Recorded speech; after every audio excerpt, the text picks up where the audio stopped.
Assalamualaikum warahmatullahi wabarakatuh. Saya Feni Safira dari kelas 7 BPMA. Saya akan menjelaskan tentang ilmu dalam strategi insani. Yang pertama, terdapat pentakonsep. Di dalam pentakonsep terdapat ilmu dan moral. Yang kedua ada ilmu dan etika. Pentakonsep yang ketiga yaitu tanggung jawab ilmuwan. Dan yang keempat ada etika dan moral ilmuwan. Di dalam kehidupan sehari-hari, pasti kita sering mendengar kata ilmu. Apa sih yang dimaksud dengan ilmu? Atau apa sih pengertian ilmu? Ilmu dapat dikatakan sebagai pengetahuan yang berdasarkan pada kenyataan dan telah disusun dengan baik.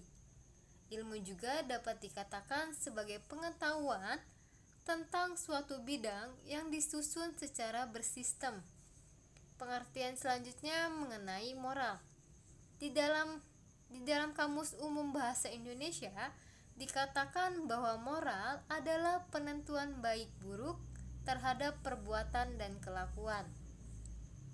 Pengertian moral itu sendiri berasal dari bahasa Latin dan istilah di mana dalam bahasa Latin adalah mores, yaitu jamak dari kata mos yang berarti adat atau kebiasaan. Sedangkan dalam arti istilah, moral adalah suatu istilah yang digunakan untuk menentukan batasan-batasan dari sifat, pendapat, atau perbuatan yang secara layak dapat dikatakan benar, salah, baik, atau buruk. Selanjutnya ada pengembangan moral. Di dalam pengembangan moral terdapat tiga tahap. Tahap pertama yaitu level prekonvensional. Level ini berkembang pada masa kanak-kanak. Yang pertama ada punishment and obedience orientation, yaitu alasan seseorang patuh adalah untuk menghindari hukuman. Yang kedua, instrument and relative orientation, yaitu perilaku atau tindakan benar karena mendapatkan imbalan atau pujian. Tahap pengembangan moral yang kedua ada level konvensional. Yang pertama terdapat interpersonal concordance orientation, yaitu orang bertingkah laku baik untuk memenuhi harapan dari kelompoknya yang menjadi loyalitas, kepercayaan, dan perhatiannya, seperti keluarga atau teman. Yang kedua ada law and order orientation, yaitu benar atau salah ditentukannya loyalitas seseorang pada lingkungan yang lebih luas, seperti kelompok masyarakat atau negara. Tahap pengembangan moral yang ketiga ada level post-konvensional. Pada level ini, orang tidak lagi menerima saja nilai-nilai dan norma-norma dari kelompoknya, melainkan melihat situasi berdasarkan prinsip-prinsip moral yang diyakininya. Yang pertama ada social control orientation, yaitu orang mulai menyadari bahwa orang-orang memiliki pandangan dan opini pribadi yang sering bertentangan dan menekankan cara-cara adil dalam mencapai konsensus dengan perjanjian dan proses yang wajar. Yang kedua, ada universal ethical principle orientation, yaitu orang memahami bahwa suatu tindakan dibenarkan berdasarkan prinsip-prinsip moral yang dipilih karena secara logis, komprehensif, universal, dan konsisten. Ilmu dan etika. Ilmu adalah hal-hal yang dapat diketahui keseluruhannya dari kebenaran-kebenaran yang berkait antara satu dan yang lainnya secara sistematis. Sedangkan etika berasal dari bahasa Yunani yaitu ethos, dalam bahasa tunggal yang berarti kebiasaan. Etika merupakan dunianya filsafat, nilai dan moral yang mana etika bersifat abstrak serta berkenaan dengan persoalan baik dan buruk.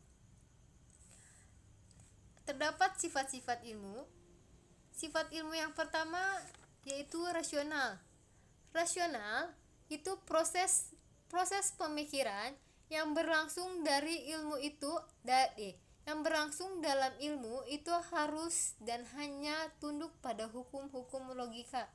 Sifat yang kedua, empiris. Empiris itu kesimpulan yang didapatnya harus dapat dilakukan pada verifikasi panca indera manusia. Sifat ilmu yang ketiga, sistematis. Fakta yang relevan itu harus disusun dalam suatu kebulatan yang konsisten. Sifat ilmu yang keempat ada umum. Umum itu harus dapat dipelajari oleh setiap orang. Dan sifat ilmu yang kelima atau yang terakhir adalah akumulatif, yaitu kebenaran yang didapatkan selalu dapat dijadikan dasar untuk memperoleh kebenaran yang baru. Berikutnya ada etika. Menurut Kebertens tahun 2004 disimpulkan bahwa etika memiliki 3 posisi. Sebagai berikut, yang pertama ada sistem nilai. Sistem nilai yaitu nilai-nilai dan norma-norma yang menjadi pegangan bagi seseorang atau suatu kelompok dalam mengatur tingkah lakunya. Yang kedua yaitu kode etik. Kode etik yaitu kumpulan asas atau nilai norma. Dan yang ketiga, filsafat moral, yaitu ilmu tentang yang baik dan buruk. Selanjutnya terdapat tanggung jawab ilmuwan. Ilmuwan memiliki tanggung jawab sosial, tanggung jawab moral, dan tanggung jawab etika.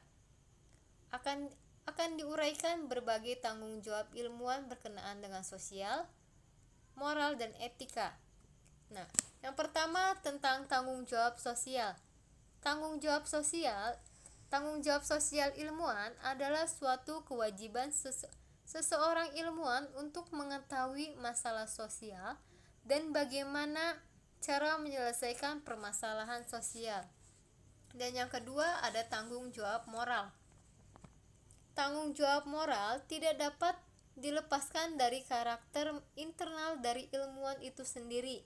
Sebagai seorang manusia, ilmuwan hendaknya memiliki moral yang baik sehingga pilihannya ketika memilih pengembangan dan pemilihan alternatif, mengimplementasikan keputusan, serta pengawasan dan evaluasi dilakukannya atas kepentingan orang banyak, bukan untuk kepentingan pribadinya. Dan tanggung jawab ilmuwan yang ketiga ada tanggung jawab etika. Tanggung jawab etika yang berkaitan dengan etika yaitu meliputi ada etika kerja seorang ilmuwan yang berkaitan dengan nilai-nilai dan norma-norma moral yang menjadi pegangan bagi seorang atau kelompok dalam mengatur tingkah lakunya. Selanjutnya, mengenai kode etik. Hal yang harus dipenuhi oleh ilmuwan sebagai berikut. Yang A, lahirkan karya orisinil bukan jiplakan. Yang B, menjunjung tinggi posisi sebagai orang terpelajar, menjaga kebenaran dan manfaat serta makna informasi yang disebarkan sehingga tidak menyesatkan.